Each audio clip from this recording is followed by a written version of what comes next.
Hello students, welcome to you HBC science classes. आप सभी का HBC साइंस क्लासेस में स्वागत है। So students, today we are going to discuss class 10 science chapter 2 acids bases and salts. ठीक है, तो स्टूडेंट्स आज हम डिस्कस करने वाले हैं क्लास 10th का chapter acids bases and salts. ठीक है, इससे पहले की वीडियोस में हमने क्या पढ़ लिया है, हम पढ़ चुके हैं कॉमन सॉल्ट, सोडियम हाइड्रोक्साइड और वॉशिंग सोडा। ठीक है, तो आज हम डिस्कस करेंगे, आज का जो हमारा टॉपिक है वो है बेकिंग सोडा। ठीक है, तो चलिए समझते हैं बेकिंग सोडा को।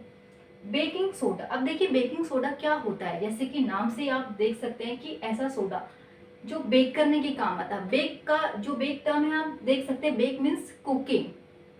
कुकिंग यानी कि ये जो है कुकिंग से रिलेटेड है, कुकिंग में यूज होने वाला एक सोडा है। ठीक है, कुकिंग मीन्स खाना बनाने में, खाना बनाने में बहुत सारी चीजें बनती हैं। अब किस किस में ये यूज होता है तो वो तो हम आगे देखेंगे।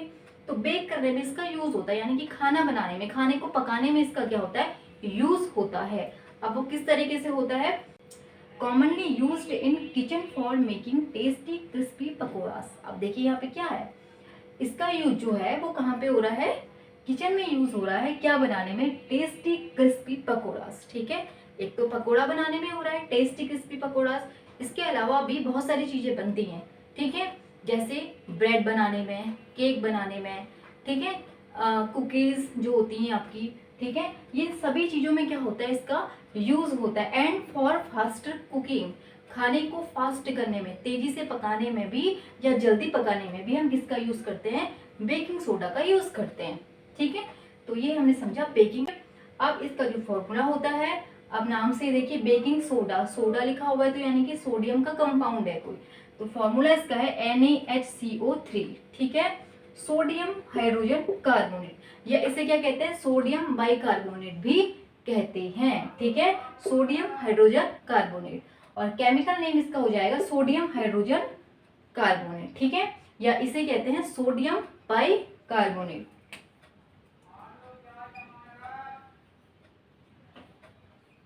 सोडियम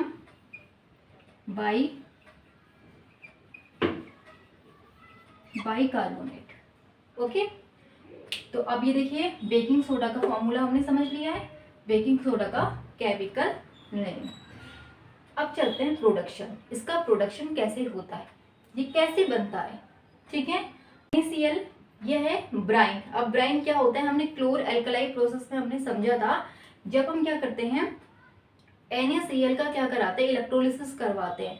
जो NaCl का सॉल्यूशन हमें मिलता है वहां पे, तो इलेक्ट्रोलिसिस कराने के बाद उसी को हम क्या कहते हैं, ब्राइन कहते हैं। ठीक है, तो हमने लिया यहाँ पे सोडियम क्लोराइड, दूसरा हमने लिया ammonia, water and carbon dioxide. ठीक है, इनकी हम रिएक्शन करवाते हैं तो हमें मिलता है बेकिंग सोडा NaHCO3, और इसका जो दूसरा हमें कंपाउंड इसके साथ हमें मिलता है वो है अमोनियम क्लोराइड NH4Cl। ठीक है, तो ये तो हो गया इसका प्रोडक्शन की बेकिंग सोडा कैसे बनता है। बेकिंग सोडा कैसे बनता है इसको एक बार और देख लेते हैं।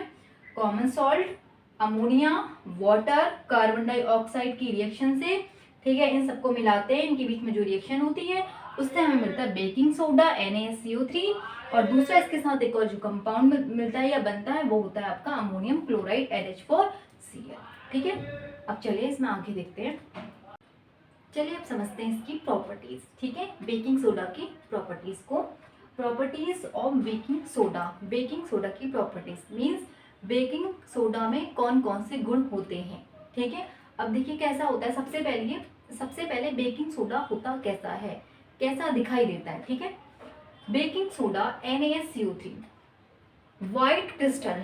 ठीक है, ये कैसे होते हैं, व्हाइट क्रिस्टल्स होते हैं। जैसे कि क्या होता है, कॉमन सॉल्ट के क्रिस्टल्स होते हैं ना, नमक होता है, हमने देखा व्हाइट कह सकते हैं, व्हाइट पाउडर, पाउडर तो नहीं, क्रिस्टल्स होते हैं उसके। जैसे क्या होता है कॉमन सॉल्ट, अब पाउडर भी होता है, बेकिंग पाउडर भी होता है, उसको भी समझेंगे कि बेकिंग पाउडर क्या होता है अभी। ठीक है, वो होता है जैसे पाउडर जैसा, जैसे कि क्या होता है मैदा होता है। ठीक है, तो वो होता है बेकिंग पाउडर बिल्कुल वैसा, बट जो क्रिस्टल्स के फॉर्म में होता है जैसे कॉमन सॉल्ट, उसमें क्रिस्टल्स होते हैं बारीक बारीक से, तो वैसा होता है क्या, बेकिंग सोडा। ठीक है, तो इसके जो होते हैं व्हाइट क्रिस्टल्स होते हैं, and sparingly soluble in water, जो वाटर में हल्का सॉल्युबल होता है, ठीक है, कैसा होता है, हल्का सॉल्युबल होता है बेकिंग सोडा वाटर में। It is a mild non corrosive base. अब ये क्या है, ये हल्का नॉन कोरोसिव बेस है। अब हल्का नॉन कोरोसिव बेस का क्या मतलब हुआ, माइल्ड नॉन कोरोसिव बेस यानी कि हल्का बेस है। बेस का नेचर है इसमें, बेस का नेचर का मतलब कि ये कैसे बनता है, स्ट्रॉन्ग बेस और वीक एसिड से मिलके बनने वाला क्या है, एक सॉल्ट है, ठीक है, किससे, स्ट्रॉन्ग बेस और वीक एसिड, ठीक है, इससे मिलके क्या, यानी कि इसमें नेचर जो आ जाता है वो किसका आता है, बेसिक नेचर आ जाता है। बेसिक नेचर होने की वजह से कैसा होता है ये, इसे एल्कालाइन नेचर में कैसा होता है, ये एल्कालाइन भी होता है। एल्कालाइन क्या होता है, जो वाटर में, ऐसे बेस जो वाटर में सॉल्युबल होते हैं, ठीक है, क्योंकि क्या है ये हल्का पानी में सॉल्युबल भी होता है, इसीलिए क्या है, एल्कालाइन नेचर इसका होता है, ठीक है। तो ये क्या होता है, माइल्ड नॉन कोरोसिव बेस, इसका जो नेचर है या इसमें प्रॉपर्टीज है। हीटिंग ड्यूरिंग कुकिंग, अब देखिए, अब जैसे आपको बताया बेकिंग सोडा का यूज हम कुकिंग में करते हैं, ठीक है।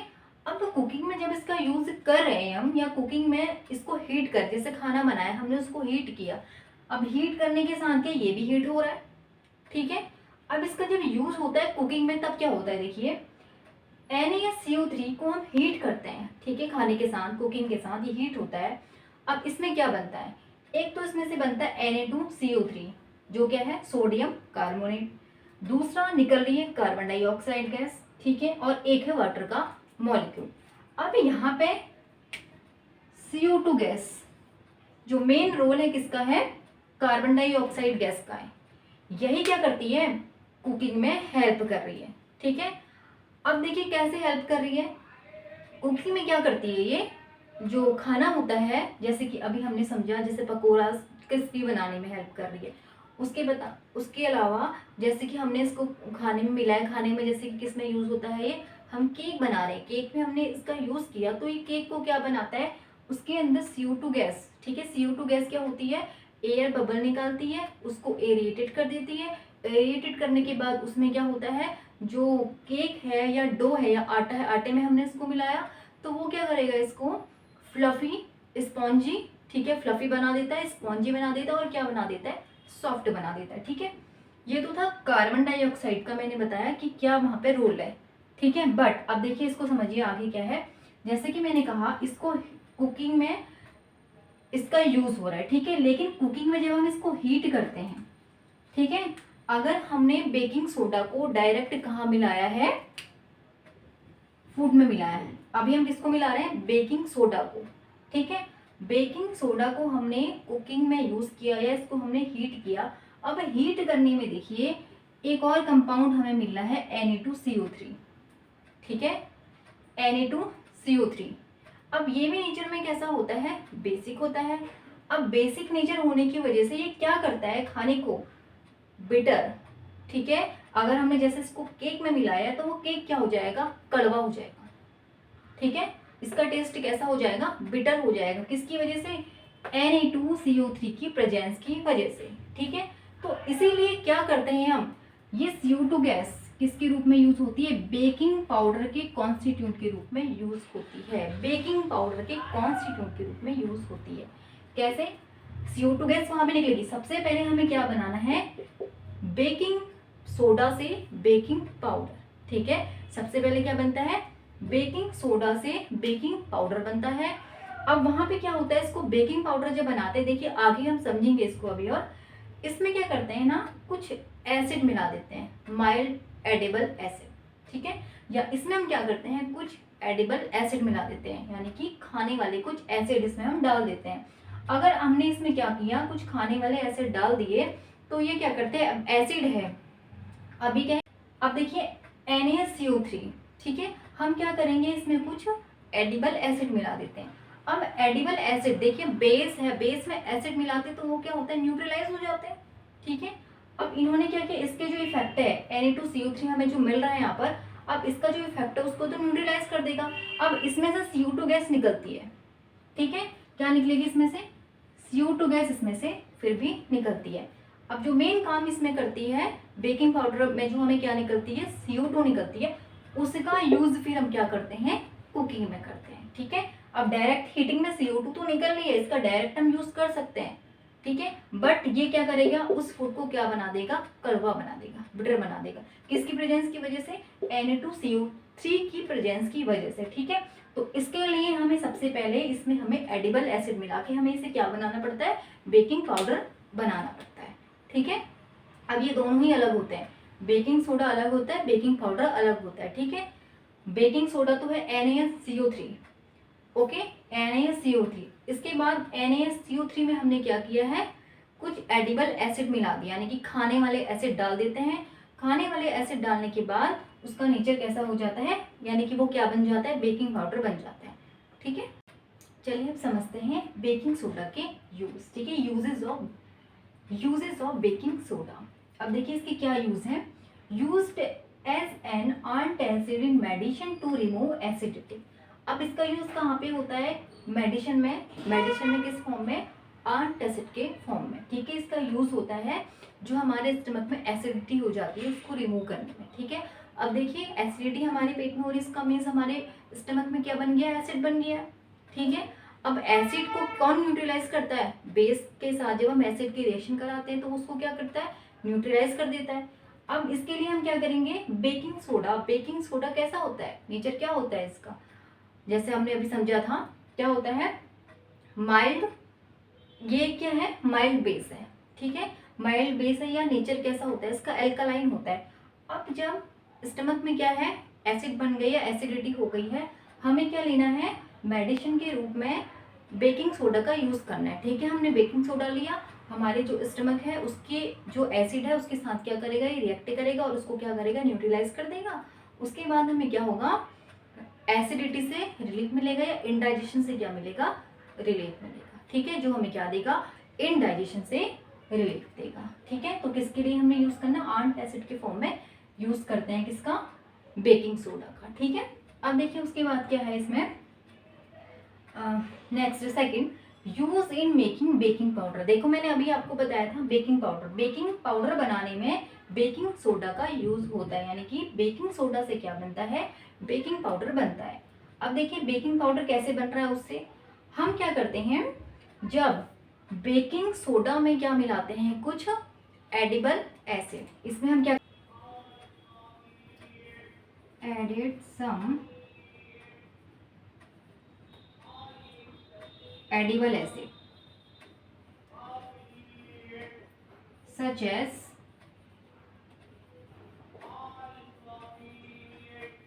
टॉटेरिक एसिड। ठीक है, टॉटेरिक एसिड या इसके अलावा क्या हो सकता है, सिट्रिक एसिड, ये सब एसिड हम क्या करते हैं, खाने वाले जितने भी एसिड होते हैं हम इसमें क्या करते हैं, मिला देते हैं। ठीक है, तो बेकिंग पाउडर बन जाता है। अब इससे हमें क्या मिल गया, बेकिंग पाउडर मिल गया। अब देखिए बेकिंग पाउडर बनाते क्यों, जैसे कि आपको मैंने पहले ही बताया। ठीक है, उसमें क्या हमें मिलता है, अगर हम इसको डायरेक्ट क्या करते हैं, हीट करते हैं। ठीक है, डायरेक्ट हमने हीट किया था NaCO3 को, तो वहां पे हीट करने में हमें क्या मिला था, Na2CO3। ठीक है, CO2H2O, Na2CO3 एक और कंपाउंड हमें इसमें मिल रहा है। ठीक है, Na2CO3 मिलने की वजह से ये क्या करता है, अगर हम इसको मिलाते हैं बेकिंग सोडा को, तो ये क्या करता है, जो हम केक बना रहे हैं या हम ब्रेड बना रहे हैं तो उसको क्या कर देगा, ये बिटर कर देता है, कड़वा कर देता है, इसकी प्रेजेंस की वजह से। अब देखिए इसमें हमने ये मिला दिया है, एसिड मिला दिया है, तो एसिड क्या करेगा, उसको न्यूट्रलाइज कर देता है। ठीक है, एसिड क्या करेगा, क्योंकि इसका नेचर बेस है। ठीक है, इसका नेचर बेसिक होता है, बेसिक नेचर होने की वजह से ये क्या करेगा, इसको न्यूट्रलाइज कर देता है, जिसमें ये नहीं बनता है। इसमें फिर सीधे हमें क्या मिलता है, सोडियम आयन मिलता है, कार्बन डाइऑक्साइड गैस मिलती है और H2 मिलती है। अब जो मेन रोल होता है वो किसका होता है, CO2 गैस का होता है। हमने बेकिंग पाउडर बनाया, अब उसका यूज फिर उस बेकिंग पाउडर का यूज हम कहाँ कर रहे हैं, यूज केक्स एंड ब्रेड्स। ठीक है, हमने क्या बनाया, उससे केक बनाए और ब्रेड बनाए। ठीक है, केक और ब्रेड बनाने में तो उसका यूज हुआ। ठीक है, हमने क्या बनाया, पहले बेकिंग पाउडर बनाया। बेकिंग पाउडर का यूज किस में कर रहे हैं, केक और ब्रेड में कर रहे हैं। अब केक और ब्रेड में हो क्या रहा है, देखिए NaCO3 मीन्स बेकिंग पाउडर, अभी क्या मिल गया हमें, बेकिंग पाउडर, हमने इसमें एसिड मिलाया। अब एसिड में से जो मिलते हैं, ऐड हो रहे हैं, वो क्या है, एस पॉजिटिव आयन इसके साथ क्या हो रहे हैं, रिएक्ट कर रहे हैं। ठीक है, एसिड में क्या होते हैं, एस पॉजिटिव आयन होते हैं, तो एसिड के जो एस पॉजिटिव आयन है इससे क्या करेंगे, रिएक्ट करेंगे। ठीक है, H positive ions from S positive ion from tartaric acid. ठीक है, एस पॉजिटिव आयन कहाँ से ले लिया हमने, टॉर्टेरिक एसिड से ले लिया। ठीक है, तो एस पॉजिटिव आयन हमने टॉर्टेरिक एसिड से, एस पॉजिटिव आयन ने क्या किया, NaCO3 के साथ रिएक्ट किया, तो इसने क्या दिया, एक sodium ion, Na positive ion, और दूसरा हमें मिला कार्बन डाइऑक्साइड गैस, और एक हमें मिला वाटर का मॉलिक्यूल। अब देखिए हमें मिला, अब इसमें क्या निकली है, CO2 गैस। अब ये CO2 गैस क्या करेगी, जैसे हमने क्या मिलाया, NaCO3 बेकिंग पाउडर हमने क्या मिलाया। ठीक है, अब हम क्या बना रहे हैं, केक और ब्रेड बना रहे हैं। ठीक है, केक और ब्रेड बनाने में हमने क्या किया, NaCO3 मिलाया। ठीक है, यानी कि बेकिंग पाउडर मिलाया। अब हमने क्या है, बेकिंग पाउडर कैसे बना दिया है, अब हमने उसमें एसिड भी मिला दिया, खाने वाला एसिड हमने उसमें मिला दिया। ठीक है, बेकिंग पाउडर, अब हमने क्या किया है, जैसे कि हम क्या करते हैं, केक बना रहे हैं या ब्रेड बना रहे हैं, उसका डो आटा जो होता है, ठीक है, उसमें हमने इसको मिला दिया। ठीक है, अब मिलाने के बाद क्या है, जो CO2 गैस उसमें बन रही है, ठीक है, इसमें से क्या निकल रही है, CO2 गैस निकल रही है। अब वो CO2 गैस क्या करेगी, एयर बबल, ठीक है, बबल्स निकलेंगे, बबल्स के साथ वो अंदर से जो डो है वो क्या हो जाएगा, फूलने लग जाएगा। ठीक है, एरिएटेड हो जाएगा या फूलने लग जाएगा। फूलने की वजह से क्या होता है, आप देखते हैं कि वो साइज में भी क्या होता है, बड़ा हो जाता है। तो ठीक है, स्पंजी हो जाता है, फ्लफी हो जाता है, और क्या होता है, सॉफ्ट हो जाता है। ठीक है, तो ये है, क्या समझा कि बेकिंग सोडा का यूज किस में होता है, बेकिंग पाउडर में होता है। ठीक है, अब नेक्स्ट में हम देखते हैं, नेक्स्ट है हमारा यूज्ड इन फायर एक्सटिंगर।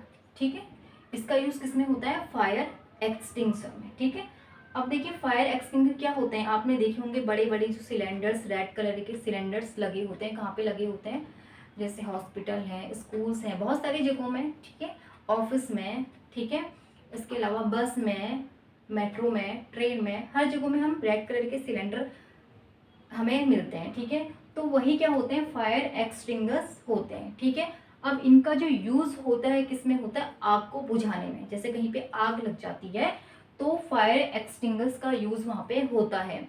अब फायर एक्सटिंगर का यूज तो होता है, लेकिन फायर एक्सटिंगर में क्या होता है, बेकिंग सोडा। बेकिंग सोडा का यूज हम किस में कर रहे हैं, फायर एक्सटिंगर्स में कर रहे हैं। उसके अंदर जो भरा हुआ है, ठीक है, उसके अंदर जो हमने मटेरियल भरा हुआ है उसमें क्या है, बेकिंग सोडा भी है, यानी कि बेकिंग सोडा का यूज हम किस में कर रहे हैं, फायर एक्सटिंगर में कर रहे हैं। अब करते कैसे हैं, चलिए इसको देखते हैं आगे। देखिए चलिए समझते हैं फायर एक्सटिंगर को। ठीक है, देखिए ये आपका दिया है सोडा एसिड फायर एक्सटिंग्विशर। ठीक है, अब देखिए इसमें क्या है, ये एक बनाया हुआ है, ठीक है, बॉटल से बनाया हुआ एक सोडा एसिड फायर एक्सटिंगर है। सेम वही जो फायर एक्सटिंगर होते हैं इस तरीके से ही बने होते हैं। ओके, अभी यहाँ पे क्या है, हमने एक वॉश बॉटल ली हुई है, एक हमने क्या लिया है, कोई भी एक वॉश बॉटल, हमने बॉटल को धो लिया है। ठीक है, बॉटल को धोने के बाद इस तरीके से हमने सारी चीजें, इसमें एक ट्यूब लगा दी है, एक कैप है, इसमें हमने वही एक ट्यूब से क्या है, एक नोजल यहाँ पे हमने लगा दिया हुआ है। ठीक है, एक नोजल है इसमें। अब एक थ्रेड से हमने क्या बात दिया है, इसमें एक इग्निशन ट्यूब है, ये एक और ट्यूब। अब इस ट्यूब में हमने क्या लिया है, डाइल्यूट सल्फ्यूरिक एसिड, एक एसिड H2SO4। ठीक है, क्या ये H2SO4। ठीक है, दूसरा हमारा इसमें जो हमने बॉटल है उसमें हमने फिल कर दी है NaCO3 सोडियम हाइड्रोजन कार्बोनेट या बेकिंग सोडा। ठीक है, हमने इसमें क्या डाल दिया है, बेकिंग सोडा डाला है। अब उसके बाद, या बेकिंग सोडा का पाउडर कह सकते हैं। ठीक है, बेकिंग सोडा हमने इसमें डाल दिया है। अब इस ट्यूब में हमने क्या रख लिया है, दो एक और अलग से हमने ट्यूब रखी है अंदर, उसमें हमने रखी है सल्फ्यूरिक एसिड। ठीक है, उस ट्यूब में हमने क्या भर दिया है, सल्फ्यूरिक एसिड। अब क्या होता है देखिए, अब इसमें एक नॉब होता है। ठीक है, अब हमने क्या किया, उस नॉब को जब हम प्रेस करते हैं, अब प्रेस करने में क्या है, इसमें से H2SO4 यहाँ गिरती है, और H2SO4 जब किसमें गिरेगी, NaCO3 या NaCO3 या NaHCO3 H2SO4 से क्या करता है, रिएक्ट करता है। तो रिएक्ट करने के बाद आप जानते ही हैं, एसिड जब होती है H2SO4 NaCO3 से क्या करता है, रिएक्ट करता है और रिएक्ट करने के बाद इसमें से क्या निकलती है, CO2 गैस बाहर निकलती है। ठीक है, अब इस नोजल से क्या बाहर निकलती है, CO2 गैस बाहर निकलती है। अब मेन रोल जो होता है CO2 का होता है। ठीक है, यहाँ पे यानी कि इसमें से हमें क्या बनाने हैं, CO2 गैस बाहर निकालनी। CO2 गैस क्या करती है, जो बर्निंग सब्सटेंसेस होते हैं, जलती हुई चीजें हैं, उनके अराउंड एक ब्लैंकेट का काम करती है। ठीक है, बर्निंग सब्सटेंसेस के अराउंड क्या काम कर रही है, एक ब्लैंकेट का काम कर रही है। और वो क्या कर रही है, एयर को क्या करती है, एयर की सप्लाई को कट ऑफ कर देती है। जो एयर बाहर से आ रही है, उसके अराउंड एयर है, उसके सप्लाई को क्या करती है, कट ऑफ। कट ऑफ करने का मतलब है कि एयर को रोक देती है, एयर को ट्रैप कर लेती है, या उस बर्निंग सब्सटेंस को ट्रैप कर लेती है, एयर के सप्लाई को क्या करती है, कट ऑफ कर देती है। जिससे क्या है, अगर एयर ही उस बर्निंग सब्सटेंसेस के कांटेक्ट में नहीं आएगी तो वो क्या करेगी, आग को बुझा देगी। ठीक है, क्योंकि CO2 क्या कर रही है, यहाँ पे एयर को ही रोक दे रही है ना, एयर को ही कट ऑफ कर दे रही है। क्योंकि आग को जलाने में कौन हेल्प करती है, ऑक्सीजन, एयर हेल्प करती है। और CO2 का क्या काम होता है, एयर को रोकने का काम होता है। ठीक है, एयर को कट ऑफ करने का काम होता है। तो ठीक है, तो हमने यहाँ समझा बेकिंग सोडा। ठीक है, तो आई होप आपको ये समझ में आया होगा। तो अब मिलते हैं नेक्स्ट वीडियो में। आज के लिए इतना ही। Thanks for watching.